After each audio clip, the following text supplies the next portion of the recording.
भाजपा अध्यक्ष नितिन नवीन ने अपनी नई राष्ट्रीय कार्यकारिणी की घोषणा कर दी है। पीयूष गोयल को कोषाध्यक्ष बनाया गया है। स्मृति ईरानी और वसुंधरा राजे को इस टीम में अहम जिम्मेदारी मिली है।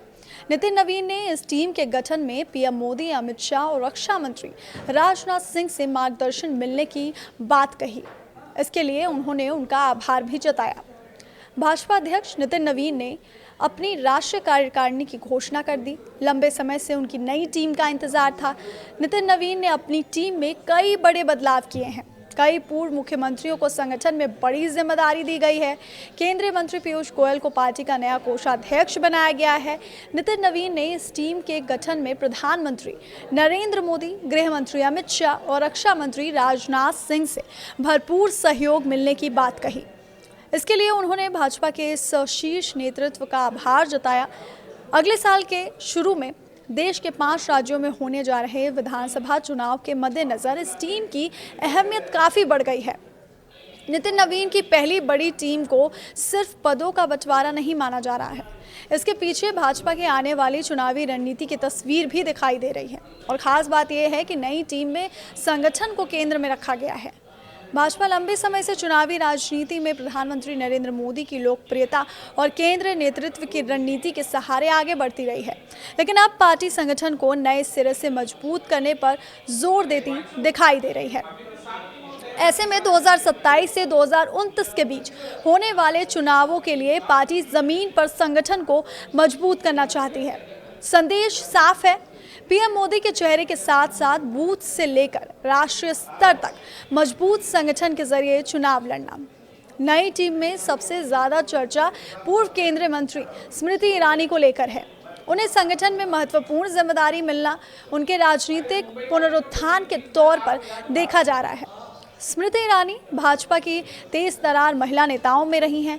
अमेठी से राहुल गांधी को हराने के बाद उनकी राष्ट्रीय पहचान और मजबूत हुई थी। हालांकि बाद में उन्हें लोकसभा चुनाव में हार का सामना करना पड़ा था। अब संगठन में उनकी वापसी बताती है कि पार्टी उन्हें अभी भी एक महत्वपूर्ण राजनीतिक चेहरा मानती है। खासकर उत्तर प्रदेश की राजनीति में उनकी भूमिका महत्वपूर्ण हो सकती है।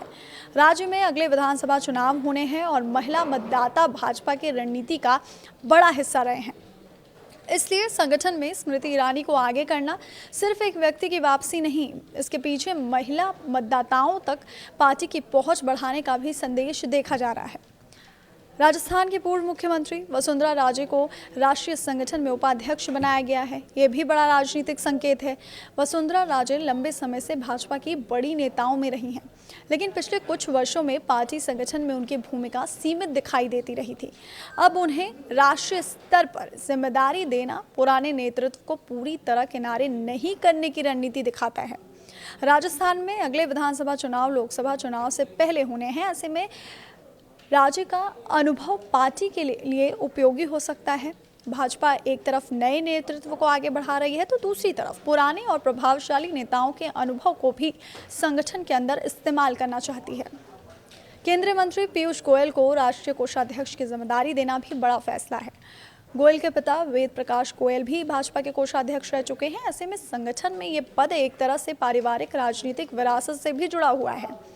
गोयल फिलहाल केंद्र सरकार में महत्वपूर्ण मंत्रालय संभाल रहे हैं। नई टीम में संदीप पाठक का नाम भी राजनीतिक रूप से काफ़ी दिलचस्प है। आम आदमी पार्टी से जुड़े रहे पाठक का भाजपा संगठन में आना दिल्ली और पंजाब की राजनीति के लिहाज से अहम हो सकता है। संदीप पाठक को कभी अरविंद केजरीवाल के भरोसेमंद संगठनकर्ताओं में माना जाता था। वो आम आदमी पार्टी के संगठन और चुनावी रणनीति को करीब से समझते हैं। भाजपा के लिए उनकी उपयोगिता सिर्फ एक नेता के तौर पर नहीं होगी।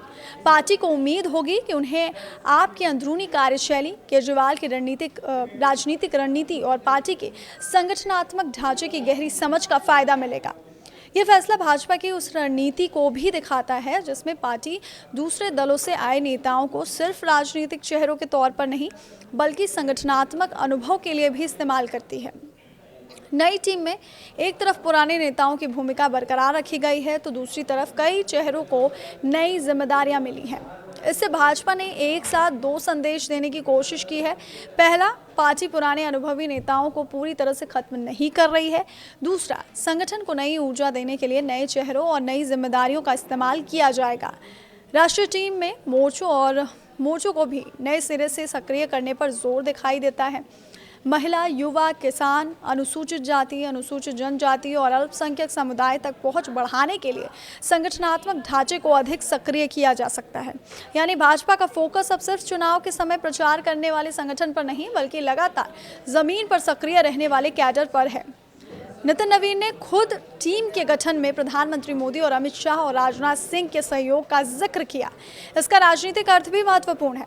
भाजपा अध्यक्ष के स्तर पर टीम का गठन भले संगठनात्मक प्रक्रिया हो, लेकिन भाजपा जैसी पार्टी में शीर्ष नेतृत्व की सहमति का महत्व बहुत ज़्यादा होता है। नई टीम में जिन नेताओं को जगह मिली है, उससे ये संकेत मिलता है कि शीर्ष नेतृत्व संगठन को लेकर एक व्यापक रणनीति पर सहमत है। इसका सबसे बड़ा संदेश यही है कि भाजपा आने वाले वर्षों में संगठन को फिर से चुनावी राजनीति के केंद्र में रखना चाहती है। प्रधानमंत्री मोदी की लोकप्रियता पार्टी की सबसे बड़ी ताकत है।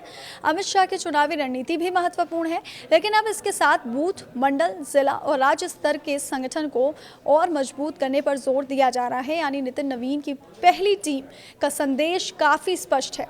व्यक्ति से ज़्यादा संगठन, चेहरे से ज़्यादा कैडर और सरकार के साथ ज़मीन पर मजबूत पार्टी।